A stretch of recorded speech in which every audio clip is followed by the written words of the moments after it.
Good evening everyone and welcome to this week's late edition of Storytime.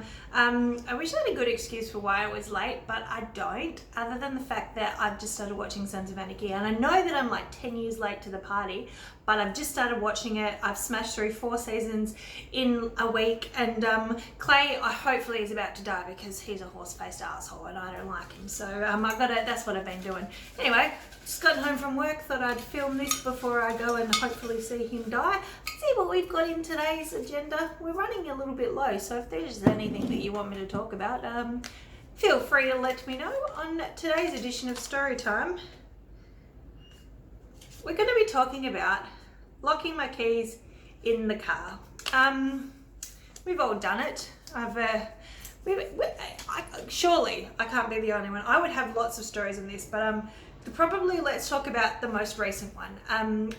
When I bought my Stagea, I got this U-Boot alarm that's got GPS tracking and you control everything from your phone, and it's U-Boot and it's all fancy. So sometimes I don't like to carry my keys because I never take a handbag. So what I do is if I'm somewhere, so I was at this one time, I was at the racetrack, and I decided that I would lock my keys in the car with the app, and then I wouldn't need to carry my keys around. And it was a brilliant idea, and I have done it so many times and it hasn't backfired on me, but the one time that I actually needed it to work, it wouldn't. So I was getting a bit cold and went, I'll go and get my jumper out of the car, and I pulled up my phone and went to unlock the app and nothing would happen. So I tried to reset it and I thought, maybe I need to be closer. So I walked closer to the car, still nothing.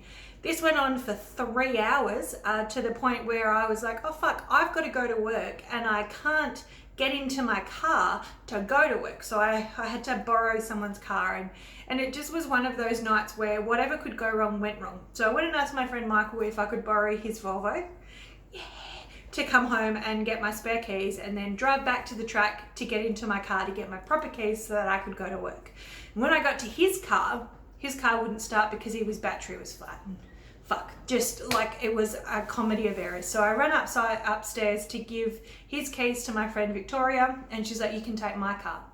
So as I was leaving the office to go and take her car, which is also a Stagea, to my house to get my spare keys to come back, I tried the app one more time and it reset. So like the clappers, I've never run this fast in my life. I ran from where I was to my car, probably about 700 meters, and I'm not fit. So I was nearly dying, but I didn't want the car to relock. So I ran across this dark paddock, got my keys, hallelujah, amen. Then when I was celebrating my win, I realized that my sunglasses, which had been tucked into the front of my jumper, which were brand new, were missing. So then I had to retrace my steps with my torch over the paddock of the 700 meters that I'd run to find my brand new fucking glasses, and I got them. So the lesson for this is don't lock your keys in the car. Even though it's a brilliant idea, just all you need is one time for the app to break and then everything's fucked. And it was pretty hilarious. These things only happen to me. Even my friend, he downloaded the app onto his phone so that he could try and reset it for me, and it just wasn't working. So those things happen. Anyway, that's the locking my keys in the car story. I hope you enjoy your week. If you're in Melbourne, stay warm and try and stay dry. This winter shit is shit. I will see you next week with love and larrikinism with Keys, Miss Gay. I also broke my nail. Like, got caught on the door at work and just snapped off. How disappointing. You know how it is.